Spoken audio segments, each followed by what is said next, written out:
What's up, everybody? Andre here, and we're about just at the middle point of the clay season. Madrid just finished. We're just getting into Rome.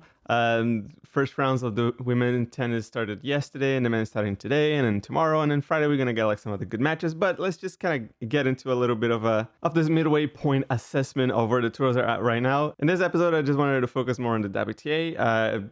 I think it's just super exciting right now. The WTA is definitely the tour to watch if you want to be really entertained, and if you really want to not really know what's going to happen, you want to be surprised as what is going to happen. That's where it's at. That's where I think all the players are very strong everywhere. And then even though there is some sort of dominance in the form of Sabalenka and Rybakina, who have won the biggest tournaments in this year, except for Madrid, which was Marta Kostyuk, and I'm going to get to her in a bit. But even still, there is still like a really good potential for good matches and good upsets.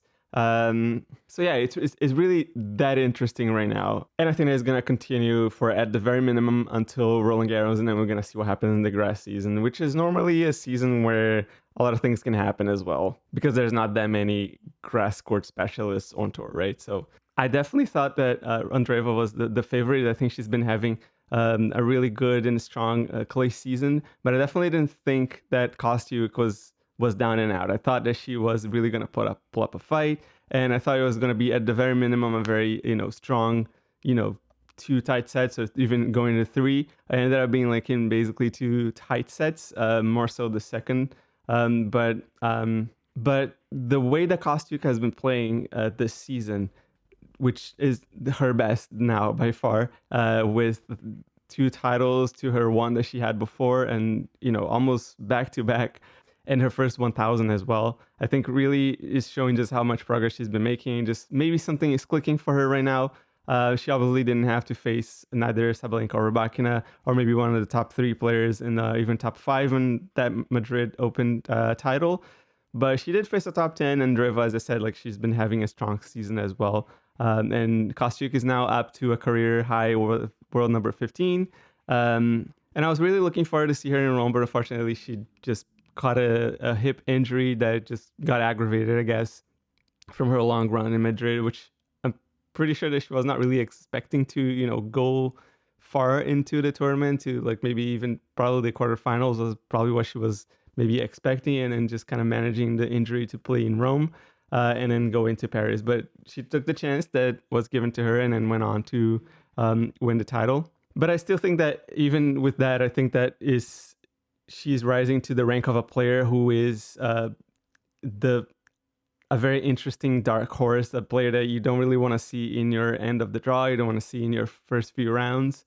And if she goes on and builds more confidence, I think she has even like big shots of at upsets at Roland Garros even.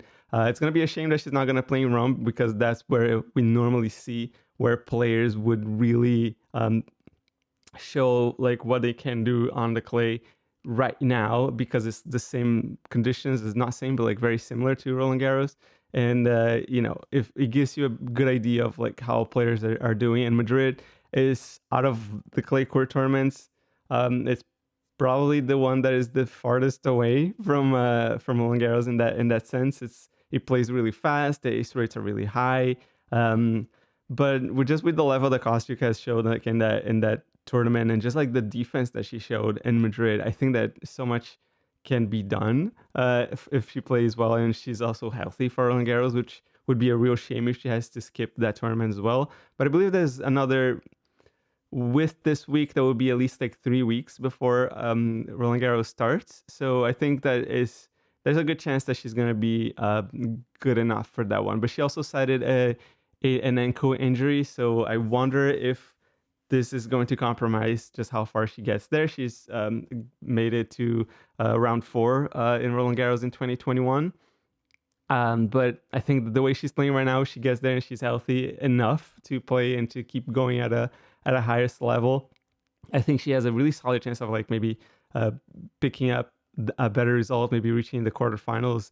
Semifinals doesn't even feel like it's that far. Do I think she's gonna win? I really don't think so. I still think it's between Sabalenka and another maybe top 5, a Goff, and even Rybakina I think has a good chance. But I think Kostyuk has really proven herself as more than just a dark horse even more so than she was back in those past years, right? I think that she's with those titles, she just keeps proving herself to be better and better, and she really just has the skills to prove it. And on top of playing that fourth round in Roland Garros in 2021, she's also played a phenomenal match last year in Rome against Sabalenka in the fourth round. She lost it at a 6-1, 7-6, but that second set was really so good and she fought so hard. And Sabalenka really needed to find her best serves and just really be as clutch as she possibly could, finding aces on break points. And it was just a phenomenal match. And I think that if Kostyuk is even at that level of confidence, like on top of what she's been doing this year, I think that there is a really, really interesting player right now to focus on, to like really just keep on your radar for Roland Garros. And if the draw opens up again, I think that there's a chance, right? But yeah, I feel like just to recap that section, yeah, is a player that I've didn't really make a video on her before. I don't think I've even mentioned that she's won that title, or I might have just like made a little note of it, but I didn't think it was going to be as consequential to the season. But apparently it was consequential enough, and that she was able to take those opportunities in Madrid. And with the WTA 1000 title and the best season of her career high number 15, I think that she would be really eager to play well in Roland Garros, and that really puts her in a position where I think we as fans and also analysts should be really curious about what's going to happen to her in the Clay Slam, right? And what about Mirra Andreeva? Well, it's been an interesting season for her because it's lots of ups and downs. She, as I mentioned, I believe that she was a favorite. I think even on paper and just out of just like straight level, I think everybody thought that Andreeva was maybe supposed to win that match, maybe make it a little more closer, maybe take that second set, but she failed on a few opportunities, maybe not necessarily drop serve as easy as ended up in the first set.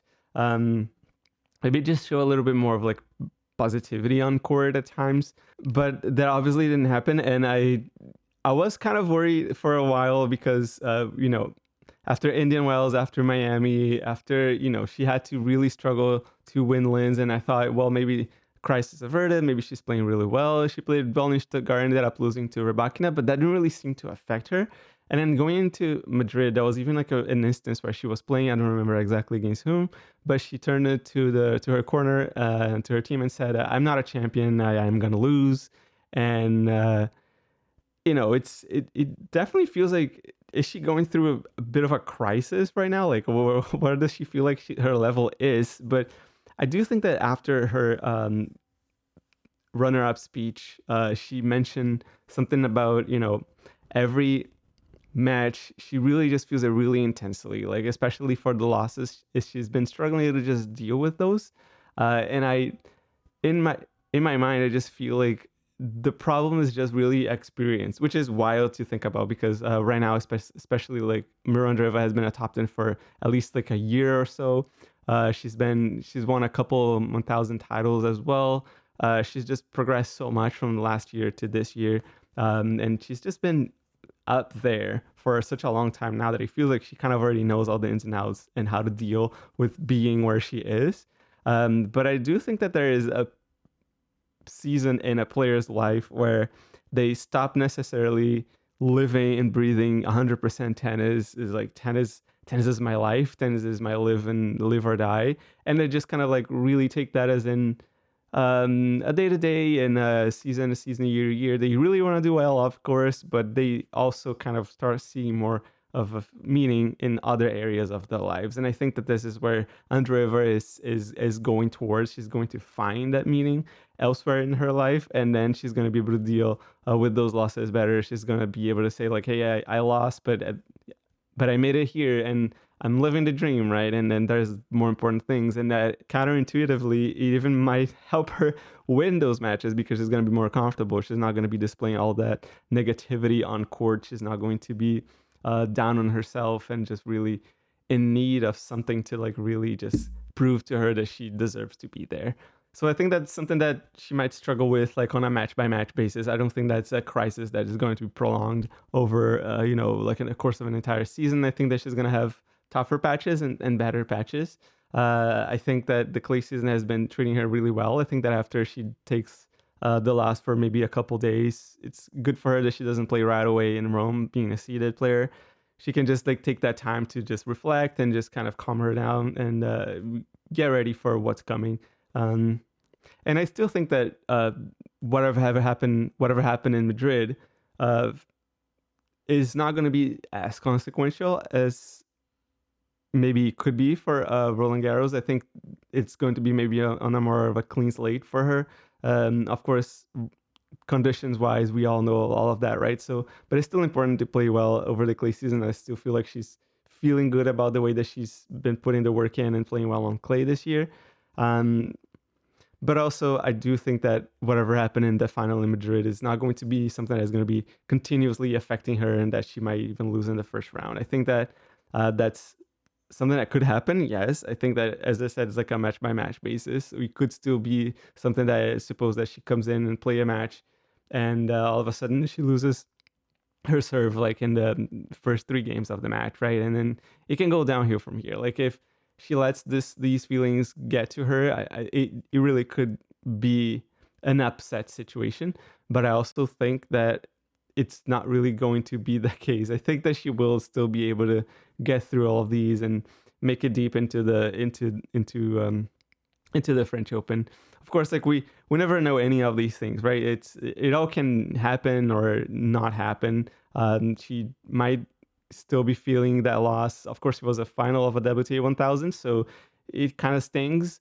And if she isn't really able to move on from there and think, well, that was my chance to like really get back on my feet, and now I am not really being able to deal with this loss. Of course, like it could affect her. Like of course, like in Rome, and if something happens in Rome as well that she isn't able to display her best level and like loses a match that she just kind of didn't do her best, and isn't able to shake that off, like obviously like her chances in Roland Garros are going to be they're going to have to give him more of a toll on her chances in France, right? But I do think that we are still going to see good stuff from Mirra Andreeva. I don't think that she's going to bow out like it's nothing, right? I don't think it's a full blown crisis. I think we're going to see good stuff from her still. So yeah, that's my prediction. Essentially, is just calm down. I think things are going to be good.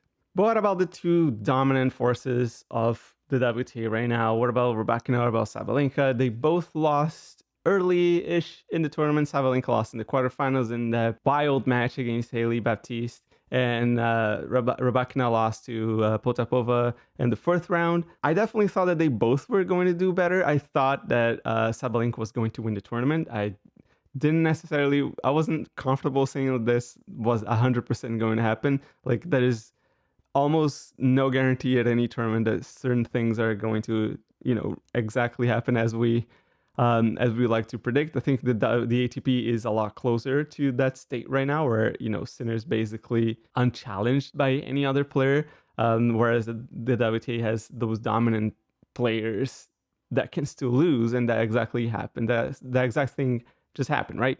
And when it comes to Rybakina, I don't think that she played at her best. I felt like after Stuttgart, she was going to be a little bit better. She struggled from the get-go in Madrid.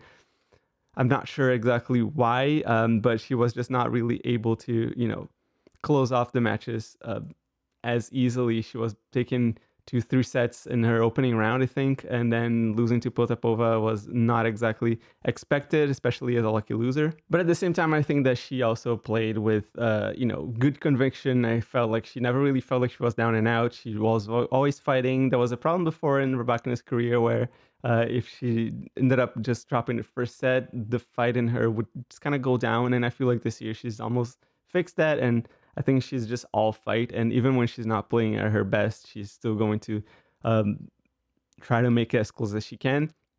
And I think that the best case for that was obviously like when she played Fernandez in Stuttgart, where she was match point down and then came back to win the match.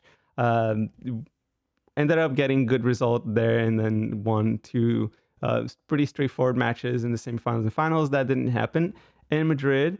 But I also Madrid is that one outlier tournament where, whereas it can still affect a player's confidence, obviously you don't want to lose early. You don't want to lose after having match point up, as it was the case for Sabalenka.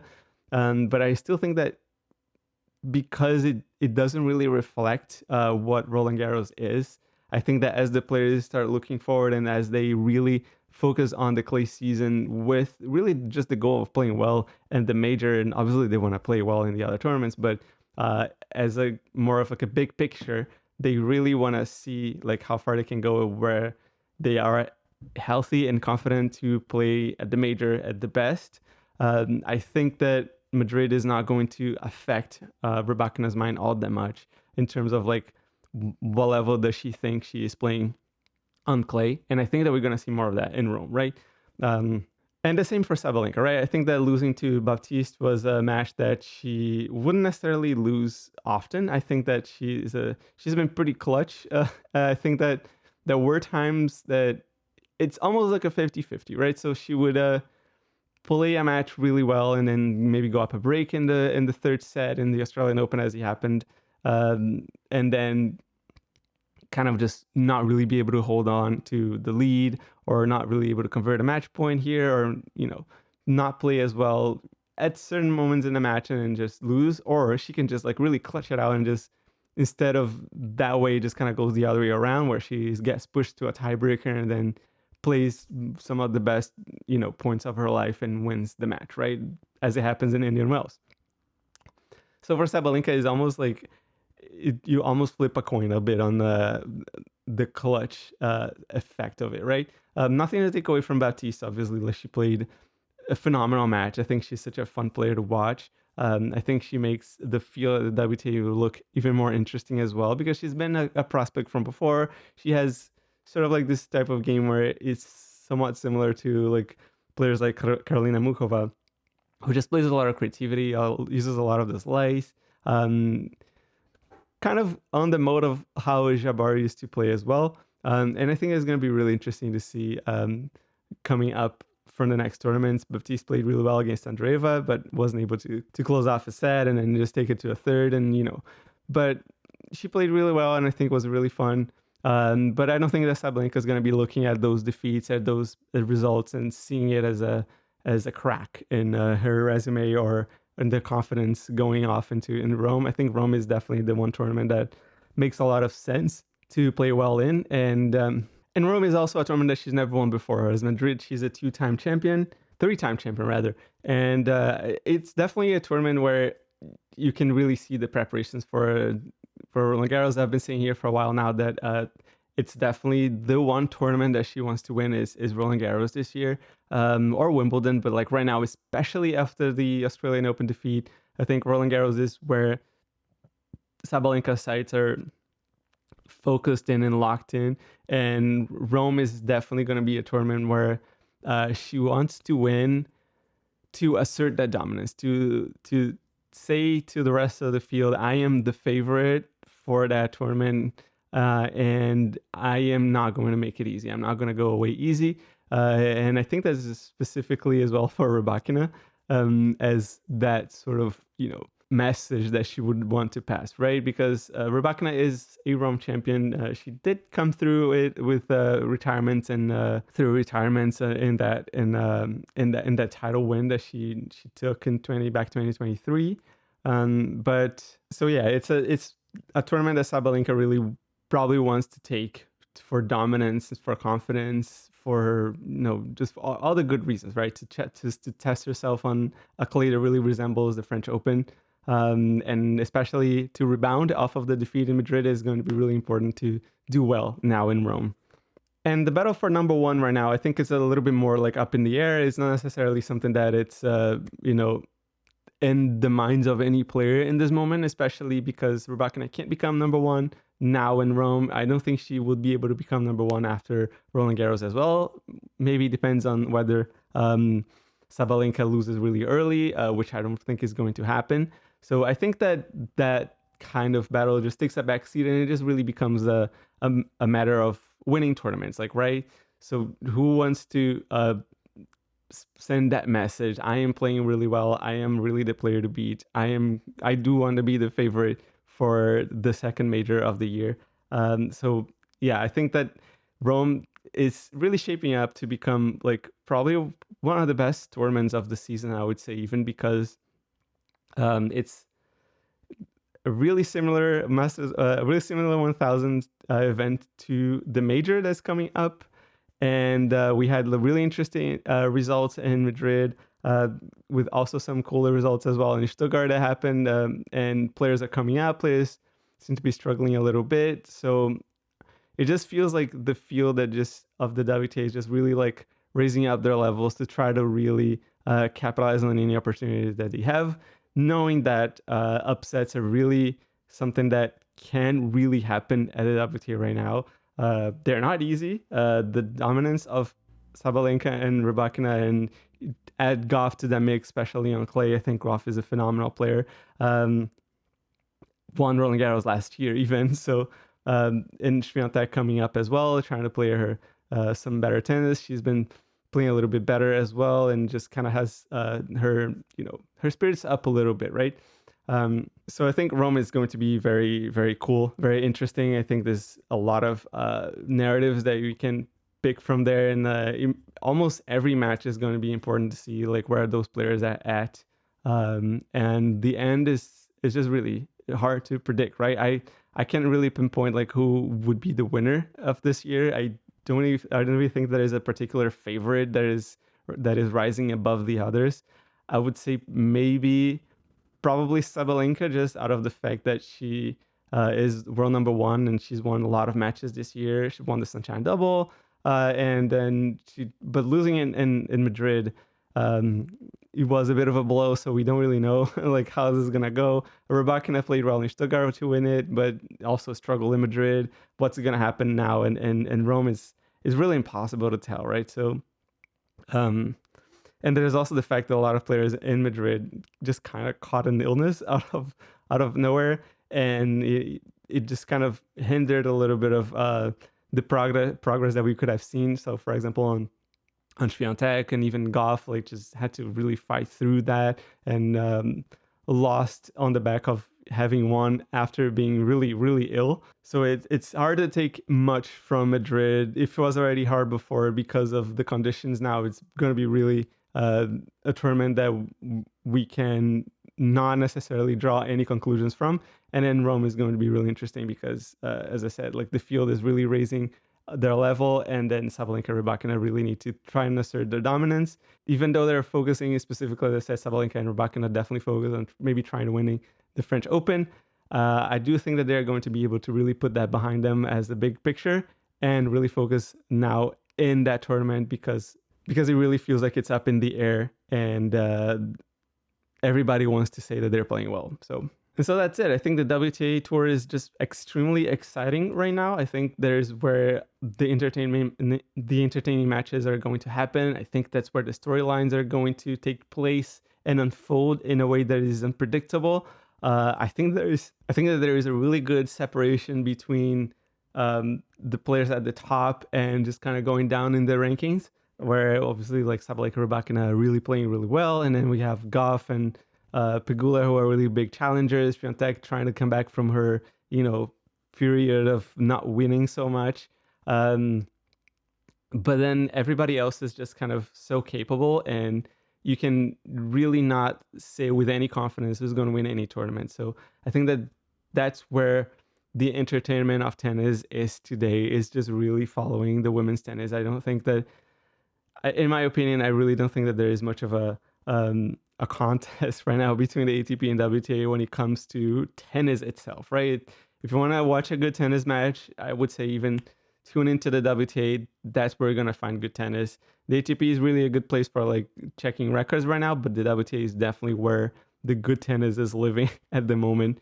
So yeah, that's it for this episode. If you want to support me, you can always follow me in every platform. I tend to respond to everybody who makes comments, on YouTube, on Twitter. It's everywhere is in the descriptions here, right? So check those out. And if you want to consider also supporting me on Patreon, there is also a possibility, right? I would like to try and make this channel grow. I'd like to make this podcast grow. And I'm really confident in it. I really believe in it. And if you believe in it too, yeah, feel free to show me your support. So thanks so much for listening. Thank you so much for watching. I'll see you guys in the next episode. Enjoy tennis. Bye.